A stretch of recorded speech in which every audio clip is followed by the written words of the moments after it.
शरद वर्षा सीमांत वन दर्शन। तदनंतर श्री कृष्ण सकल स्वजनों के साथ वर्षा व शरतकालीन वन विभागों की सीमा पर स्थित मनोज्ञ कानन में जा उपस्थित हुए और प्रियतमा श्री राधा के निकट उन दोनों ऋतुओं की शोभा से युक्त वन की शोभा वर्णन करने लगे।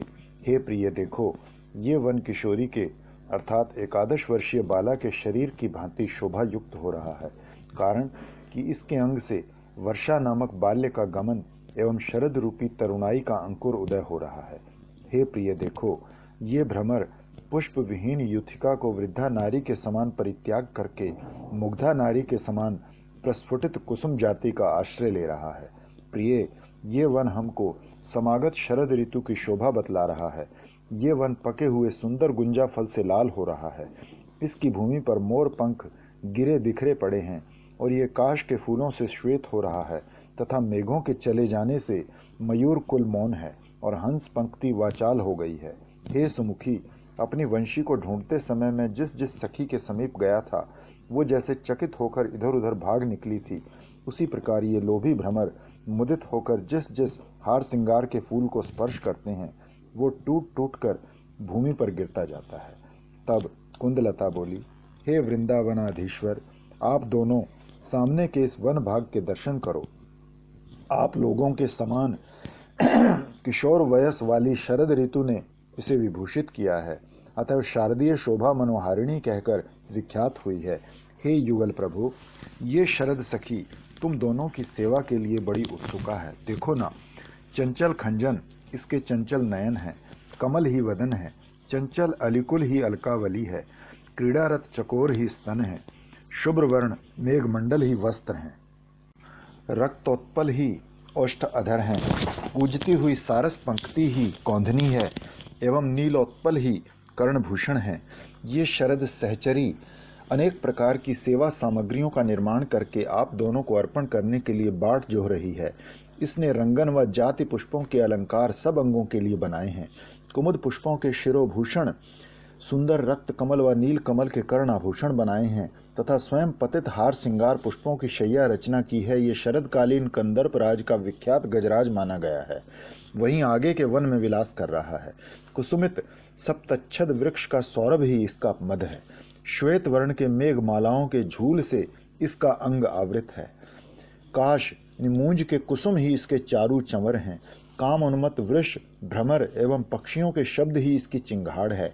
आकाश मार्ग में कूजते हुए सारस श्रेणियों के शब्द ही इसकी किंकणी ही की अस्फुट ध्वनि है और बोलते हुए हंस आदि पक्षियों के शब्द ही इसके घंटों की घनघोर है।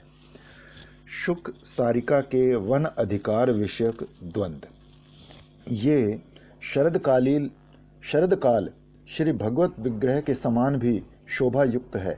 भगवान श्री विष्णु का विग्रह जैसे कमला के कर द्वारा लालित है, परम हंस कुलाश्रित है तथा क्रीड़ा करते हुए चक्र के द्वारा सुशोभित है, वैसे ही ये शरद ऋतु कमलाकर अर्थात कमल के उत्पत्ति स्थान सरोवरों से सुशोभित है। श्रेष्ठ हंस कुल का एकमात्र निवास स्थल है तथा चक्रवाक पक्षियों द्वारा सुशोभित है। इसके बाद श्री राधा, श्री कृष्ण, मधुमंगल, पौर्णमासी, वृंदा देवी, कुंदलता एवं अन्य अन्य सखी वृंद वृक्ष के नीचे विराजमान होकर अमृत में सुपक्व फल युक्त वृक्ष के ऊपर बैठे सारिकाओं के साथ शुक पक्षियों का वितंडावाद श्रवण करने लगे।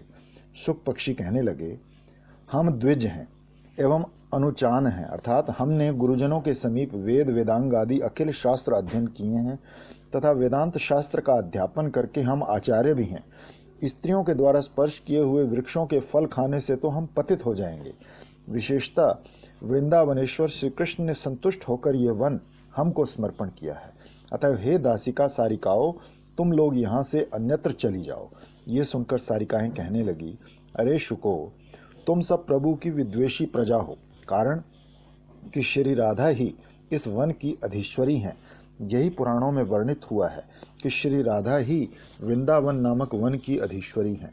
तब शुककुल बोला, अरे सारिकाओ, श्रुति में इस वन को कृष्ण वन कहा गया है, अतः तुम स्वयं इस पर विचार करो कि जब श्रुति के प्रमाण से स्मृति का प्रमाण बाधित हो जाता है तो निश्चय ही ये वन श्री कृष्ण का ही सिद्ध हुआ और समस्त लोकों में भी ये प्रसिद्ध है कि श्री कृष्ण ही इस वन के अधीश्वर हैं। श्रुति स्मृति इसमें प्रमाण है और जनमानस को भी मोद प्रदान करने वाली है। तब तो सारिकाएं शुक पक्षियों के इस कथन की कि इस वन में केवल मात्र श्री कृष्ण का ही अधिकार है सहन नहीं कर सकी और कहने लगी, अरे शुको, इस वन में श्री कृष्ण की भांति श्री राधा का केवल स्वामित्व संबंध ही नहीं है, अपितु अंश अंश संबंध भी है, क्योंकि इस वन में श्री राधा अंग का प्रतिबिंब वर्तमान है। अतः हमारी ईश्वरी श्री राधा का ही ये वन है। इस प्रकार वनाधिकार के विषय पर सारिकाओं ने शुक पक्षियों का मुख बंद कर दिया। फिर वे बड़े आवेश के साथ श्री राधा के उत्कर्ष का वर्णन करती हुई श्री कृष्ण को गोपालक कहकर उनका लघुत्व प्रकट करने के लिए कहने लगी, अरे शुक, इन सब गोपालकों का अंतःकरण कुटिलता और मलिनता से परिपूर्ण है, किंतु बाहर ये अति मनोहर दिखलाई देते हैं। अतएव ये पके हुए माकाल फल के समान है, जो भीतर से काला और बाहर से लाल होता है।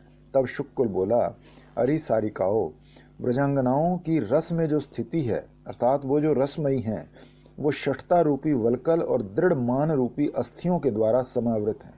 ठीक जैसे नारियल के फल का जल बाहर के कठिन खोपरा और दृढ़ जटाओं से ढका रहता है, परंतु हमारे स्वामी श्री कृष्ण में रस की ऐसी अवस्थिति है कि बाहर और अंदर एक रूप है, उसमें त्याग देने योग्य कुछ नहीं है, न छिलका है न गुठली, केवल रस ही रस, ठीक अंगूर की भांति।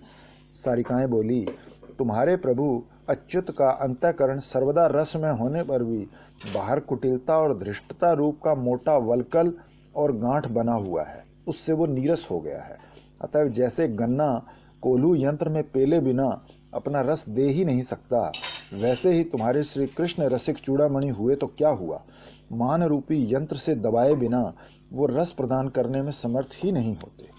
पुनः दूसरा दृष्टांत देते हुए सारिकाएं बोली, जैसे काले तिल में बाहर छिलका और भीतर स्निग्ध तेल रहता है, परंतु पेले बिना वो तेल निकलता नहीं, ऐसे ही तुम्हारे श्री कृष्ण का अंतःकरण स्निग्ध तो है पर बाहर षठतापूर्ण है। अतः मान रूपी यंत्र में दबाए जाने पर ही वो स्नेह रस निकलता है। शुकगण बोले, तुम गोपियां तो गुड़हर की भांति केवल बाहर से ही उज्जवल हो, पर हो सौरभहीन, परंतु हमारे श्री कृष्ण तो नील कमल के समान सुंदर कांति व सौरभ युक्त हैं। सारिकाएं बोली, हमारी ईश्वरी का राग मंजीठ की भांति सदा बाहर भीतर एक सा है, परंतु हे शुक, तुम्हारे श्री कृष्ण स्फटिक मणि के समान है, जिसका अपना राग रंग कुछ नहीं होता है, पर जिसका संग करता है उसी उसी के रंग से रंग जाता है। शुक बोला, जिस श्री कृष्ण ने निज सामर्थ्य रूप अग्नि को प्रज्वलित करके दैत्य रूपी कीटों को भस्म कर डाला तथा जिन्होंने गिरिराज गोवर्धन को धारण किया, उस श्री कृष्ण के साथ कौन बराबरी कर सकता है। सारी बोली, ब्रजराज नंद राय की आराधना से संतुष्ट होकर श्री नारायण देव ने श्री कृष्ण में अपनी अद्भुत शक्ति का संचार करके पूतना बकासुर आदि दैत्यों का नाश किया था। श्री कृष्ण ने कुछ नहीं किया, तथापि इस रहस्य से अनभिज्ञ लोग श्री कृष्ण में ही इस कीर्ति का आरोप करते हैं कि उन्होंने ही ये सब दैत्य मारे। गिरिराज गोवर्धन उठा लेने का रहस्य तो ये है कि ब्रजवासियों के बलि भोग पूजा से संतुष्ट होकर गिरिराज स्वयं ऊपर उठकर अधर में टिक गए थे। उसके नीचे श्री कृष्ण ने अपना हाथ लगा दिया, बस इससे ही उन्होंने जगत में गोवर्धनधारी कीर्ति प्राप्त कर ली। तब शुक बोला, अरे सारिके, जिसका सौंदर्य असंख्य रमणियों के धैर्य धन को हरण कर लेता है, जिसकी विश्व विख्यात लीला लक्ष्मी देवी को विस्मित कर स्तंभित कर देती है, जिसके पराक्रम ने गिरिराज गोवर्धन को बालकों की गेंद के समान बना दिया, जिसके गुण अंतिम संख्या परार्ध से भी अधिक हैं, अर्थात असंख्य अनंत हैं, जिसका स्वभाव सर्वसाधारण के चित्त को सुखी करना है और जिसकी कीर्ति अखिल ब्रह्मांड का मंगल विधान करती है, वही हमारे स्वामी विश्व मोहन श्री कृष्ण विश्व की रक्षा करें। ये सुनकर सब सारिकाएं बोल उठी, अरे शुक, श्री राधा का प्रेम, सौंदर्य, सुशीलता, नृत्य, गान, चातुरी, गुणावली, रूप, संपत्ति तथा पंडिताई जगन मोहन श्री कृष्ण की भी मनमोहिनी बनकर विराज रही हैं। तब शुक बोला, मल्ली लता जब अपने रस अर्थात गुणों का विकास करती है तो भ्रमर उस विकसित लता का केवल मात्र मधुपान ही करता है। उसके मूल, शाखा, उपशाखा आदि से कोई प्रयोजन नहीं रखता। इसी प्रकार जब श्री कृष्ण हास, परिहास, आलिंगन, चुंबन आदि का प्रकाश करते हैं, तब श्री राधा श्री कृष्ण के युगल चरण कमलों की सेवा रूपी अतिशय सुख का ही आस्वादन करती है, अर्थात श्री कृष्ण की पद सेवा करती हैं। परंतु श्री राधा जब रस राग का प्रकाश करती हैं, तो श्री कृष्ण श्री राधा का केवल मात्र अधरपान ही करते हैं, पाद सेवन का कार्य नहीं करते। इस भेद के कथन से श्री कृष्ण का उत्कर्ष ही ध्वनित हो रहा है। तब श्री राधा का उत्कर्ष स्थापन करने के लिए सारिका कहने लगी, अरे शुक, इस वृंदावन में श्री राधा श्री कृष्ण से मिलने के लिए प्रार्थना करती तो है, परंतु श्री कृष्ण को पा लेने पर उनको प्रखर मान रूपी जेठ मास के सूर्य के ताप से तपाया करती है। पुनश्च श्री राधा श्री कृष्ण की प्रीति सेवा की प्रार्थना करती हुई भी वृंदावन में उसी श्री कृष्ण के समीप उनकी ईश्वरी की भांति आचरण करती है ना आश्चर्य की बात। जो वंशी नदियों को स्तंभित करती है, चराचर विश्वमंडल को आकर्षित करती है और कुल कामनियों के सत धर्म का उच्चाटन करती है, ऐसी दुष्ट वंशी तो श्री कृष्ण की संगनी है। अतः संग दोष से तो साधुओं का स्वभाव भी दुष्ट हो जाता है। तब शुक बोला, अरे सारिकाओ, श्री कृष्ण की वंशी की महिमा कौन वर्णन कर सकता है। ये वंशी ध्वनि वो अमृत की वर्षा है जो त्रिलोकी की अबलाओं के हृदय में श्री कृष्ण के अतिरिक्त अन्य पुरुष अपने अपने पति में भी जो आसक्ति रूप पंख है, उसे धो बहाकर सहज प्रिय स्वतः सिद्ध पति श्री कृष्ण में गाढ़ रति उत्पन्न कर देती है। अब तो शुक दल व सारिका दल अपने अपने ईश्वर श्री राधा कृष्ण के प्रेम में मत्त होकर अपनी सभा में बड़े आनंद से प्रश्नोत्तर के रूप में वार्तालाप करने लगे। एक शुक दूसरे शुक से बोला, बता तो भाई, गिरिराज गोवर्धन को एक हाथ से अधर उठाकर किसने देवराज महेंद्र के गर्व रूपी पर्वत को भूमि सात कर दिया, और किसने कालिया नागराज के फणिमंडल की रंग भूमि पर नृत्य किया। दूसरे शुक ने उत्तर दिया, इन्हीं हमारे श्री कृष्ण ने। उधर एक शारी दूसरी से बोली, बता तो बहन, अपने युगल वक्षोज मंडल रूप पर्वत के ऊपर गिरिधारी श्री कृष्ण को लीला कमल की भांति अति क्षुद्र समझकर कौन रमणी धारण किया करती है, और कालिया मर्दन श्री कृष्ण की चित्त रूपिणी चंचल भुजांगनी के शिरोभाग पर कौन नृत्य किया करती है। इसके उत्तर में दूसरी सारी ने कहा, वो रमणी और कोई नहीं, श्री राधा ही है। फिर एक शुक ने दूसरे शुक से प्रश्न किया, बताओ तो सही, ये किसका प्रभाव है कि नित्य मुक्त ब्रह्मनिष्ठ मुनिजन प्रेम गंध शून्य होकर के भी इस वृंदावन में प्रेम से परिपुष्ट अंग वाले होकर जन्म लेते हैं और उस रस से अर्थात प्रेम से अपने भक्तजनों का पोषण करते हैं। अच्छा, ब्रह्मनिष्ठ मुनियों की बात छोड़ो, वृंदावन की अति मुक्त लता माधवी और वृक्ष पुंडरक आदि के भी पत्र पुष्प आदि अंग किसके प्रभाव से प्रेम से हृष्ट पुष्ट रहते हैं, जो प्रेम रस मधुधारा के रूप में बह बह कर चातक भ्रमर आदि भक्त जनों को पोषण करते हैं। दूसरे शुक ने उत्तर दिया, ये सब श्री कृष्ण के प्रभाव से ही होता है। इस प्रकार श्री कृष्ण का उत्कर्ष सुनकर श्री राधा के पक्ष की सारिकाओं के हृदय में तो बड़ा आनंद हुआ, परंतु बाहर असूया सी करती हुई एक दूसरी से बोली, अरे सारिके, जो संसार से अतीत नित्य मुक्त हैं, वो स्वयं भी मधुपानकारी तथा मद्यपों के संगी होकर जन्म लेते हैं, इसका कारण तो बताओ। तो दूसरे ने उत्तर दिया, ये सब बलराम के भाई श्री कृष्ण के संग के कारण ही होता है। इस श्लोक में मधु और रामानुगत पद में श्लेष है। मधु से मध्य और प्रेम तथा राम से बलराम और बसंत रामा नारी अनेक अर्थ अभिप्रेत हैं।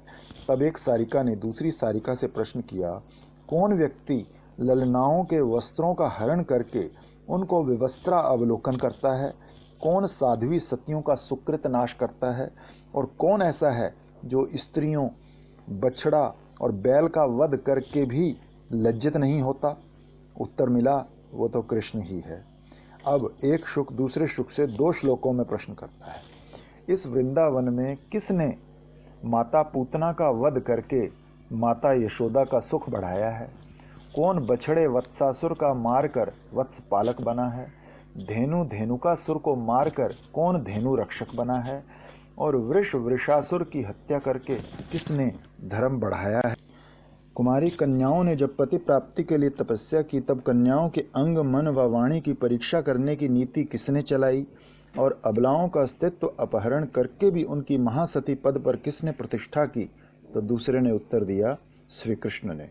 इस प्रकार अति चतुर पक्षियों के वाग विलास रूप अमृत धारा को श्रवण पात्रों में भर भर पान करके श्री श्री राधा कृष्ण ने अपने अपने सुहृद वर्ग ललिता व सुबला आदि को, उन सब पक्षियों को दांडिब आदि फलों के दानों से संतुष्ट करने का आदेश दिया।